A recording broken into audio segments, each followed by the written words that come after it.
অসম অৰুণাচল সীমান্ত ডিমৌ অসম দেখা গৈছে বিভিন্ন ৰাজ্যৰ বিভিন্ন জিলাৰ পৰা বহু ইয়াত প্ৰীতিভোজ খাবলৈ অহা আমি দেখা পাইছোঁ।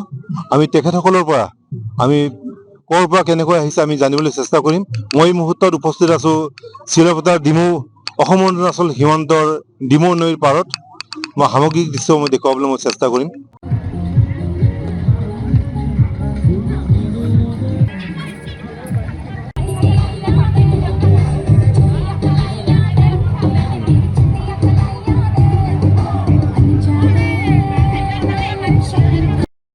সমাগম যিহেতু অসমৰ চিলাপথাৰ ডিমৌৰ অসম অৰুণাচল সীমান্তৱৰ্তী অঞ্চল এই ডিমৌ নৈ ইয়াত প্ৰতি বছৰৰ দৰেই এই বছৰ দেখা গৈছে ৰাইজৰ বিভিন্ন জিলাৰ পৰা বহু প্ৰীতিভোজ খাবলৈ ইয়াত ৰাইজ সমাগম হৈছে। আমি তেখেতসকলৰ ক'ৰ পৰা কেনেকৈ আহিছে আমি জানিবলৈ চেষ্টা কৰিম। ইতিমধ্যে মই উপস্থিত আছোঁ চিলাপথাৰ ডিমৌ নৈৰ পাৰত উপস্থিত আছোঁ। মই সামগ্ৰিক দৃশ্য মোৰ সতীৰ্থ মই দেখুৱাবলৈ মই আহ্বান জনাইছোঁ। প্ৰতিগৰাকী দৰ্শকক আমি দেখুৱাবলৈ চেষ্টা কৰিম। যিহেতু ইয়াত এক উখল মাখল পৰিৱেশত বিভিন্ন জিলা যোৰহাট, তিনিচুকীয়া, শিৱসাগৰ, ডিব্ৰুগড়, ধেমাজি, লখিমপুৰ বিভিন্ন জিলাৰ পৰা ইয়াত আমি দেখা পাইছোঁ। আমি তেখেতসকলৰ পৰা জানিবলৈ চেষ্টা কৰিম। মোৰ সতীৰ্থক মই সামগ্ৰিক দৃশ্য মই দেখুৱাবলৈ মই আহ্বান জনাইছোঁ। এক নৈসিক খুবেই এক সুন্দৰ পৰিৱেশ। অৰুণাচল প্ৰদেশৰ পাহাৰৰ মাজৰ পৰা এক শীতল বতাহে ইয়াত অনবৰতে বৈ থাকে।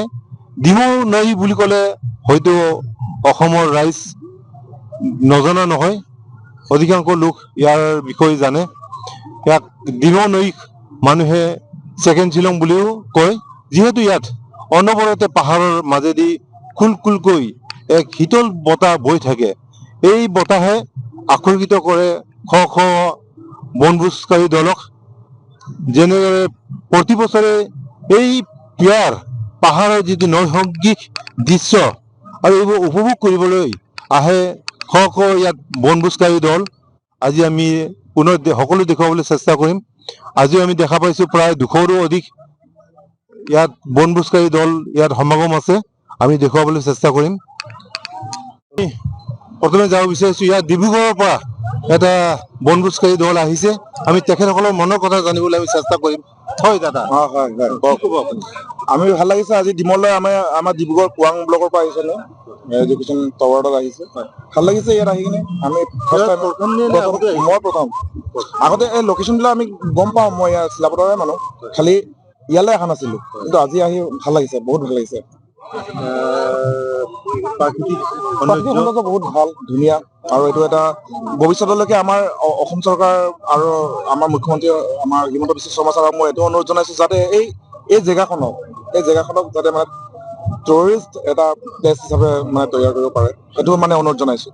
আৰু ছাৰে ক'ব। হয়, আপুনি কি আহ্বান জনাব? ধন্যবাদ। আমিতো ডিব্ৰুগড় জিলা আমাৰ কললোৱা শিক্ষক চেণ্টাৰৰ পৰা আমি আহিছোঁ। জেগাডোখৰ ভাল লাগিছে আৰু ভৱিষ্যতলৈকে আৰু অলপ পৰ্যটক আহিব বুলি আমি আশা কৰিছোঁ, যাতে আমি অকণমান এই পৰ্যটকৰ থলীটো অকণমান আৰু অলপ উন্নত ধৰণৰ অকণমান যদি পৰিৱেশটো কৰিব পাৰোঁ, তেতিয়াহ'লে আমি অকণমান আৰু ভাল পাম বুলি আমি আশা ৰাখিছোঁ। আৰু চৰকাৰলৈকে আমি এইটোৱে এটা আহ্বান জনাইছোঁ যে আমাৰ অসম চৰকাৰে বিভিন্ন আমাৰ পৰ্যটকৰ তেওঁলোকে হেৰি কৰিছেই, প্ৰতিষ্ঠাপক কৰিছে, কিন্তু সেইটোকো আমাৰ ডিমৌ আমি পৰ্যটক ৰূপান্তৰ কৰিলে নিশ্চয় অসম চৰকাৰক আমি বহুত বহুত ধন্যবাদ জনাম। প্ৰীতিভোজকাৰী দলৰ পৰা আমি জানিব বিচাৰিম। হয়, আপুনি কি ক'ব? হয়, আমাৰ এই ডিমৌ নদীখন খুব ধুনীয়া।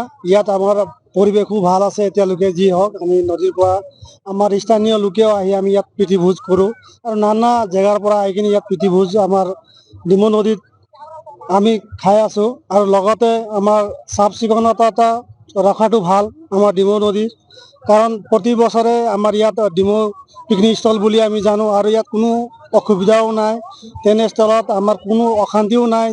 কিন্তু কিছুমান মানুহে আমাৰ ইয়াত আহি প্ৰীতিভোজ লয়, কিছুমানে চাফ চিকুণতাটো অলপ নৰখাৰ কাৰণে আমাৰ অলপ অসুবিধা হৈছে।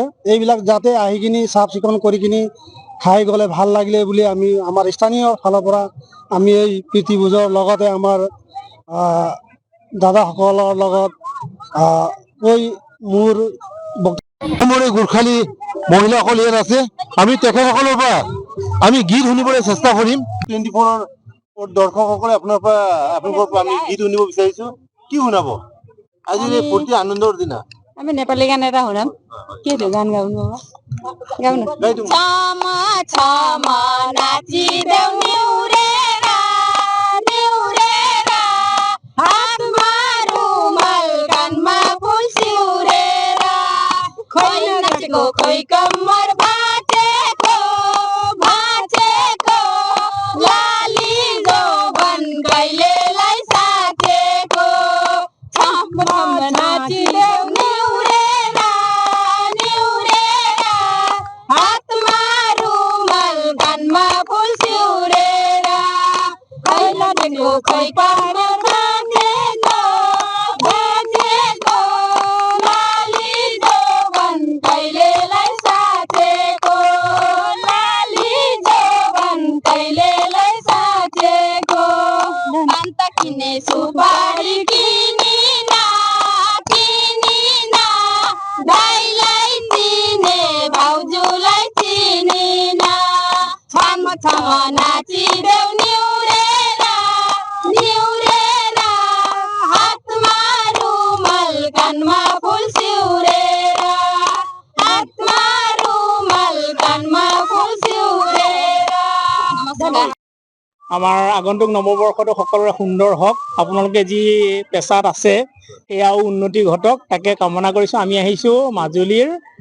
নয়া বজাৰৰ পৰা সোণোৱাল কছাই হাই ছেকেণ্ডেৰীৰ পৰা আহিছো ৰাইজৰ লগত অকমান মিলি জুলি অকমান ফূৰ্তি ফাৰ্তা কৰি নতুন বছৰ আহিছে সকলোৰে সুন্দৰ সুন্দৰ ইয়াত একদম মানে তাৰ পৰা ইয়ালৈকে কিমান ধুনীয়া এটা পিকনিক প্লেচ এইটো আৰু আহি দেখি ভাল লাগিছে সকলো একদম গোটেই ফূৰ্তি ফাৰ্তা কৰি খাইছে মিলিছে সেয়াই আৰু স্বচ্ছতাটো বজাই ৰাখিব লাগিব সেইটো আমি সকলোৱে সেইটো গুৰুত্ব দিব লাগিব ইয়াতে কোনোবা বেলেগকে আকৌ আহি পেলাই ইয়াতে কোনোবা কৰ্মী আহি পেলাই ইয়াতে ঠিক ঠাক কৰিবলগীয়া নাথাকে গতিকে যিসকলে ইয়াতে পিকনিক খাইছেহি আমাকে ধৰি পেলাই আমিও সেইটো দায়িত্ব লৈছো আৰু যি ধৰণে তেওঁলোকে পিকনিক খাইছে যিখিনি বাচন বৰ্তন বা যিখিনি ব্যৱহাৰ কৰিছে সকলোখিনি বৰ সুন্দৰকে পৰিষ্কাৰ কৰি থৈ যায় যাতে বেলেগেও আহি সেই ধৰণে এই জেগাবিলাকত ধুনীয়াকে খাব পাৰে সেইটো আমি ইয়ালৈ অহা নাই বেলেগ ঠাইলৈ আহিছো হয় প্ৰতি বছৰে আমি আহিছো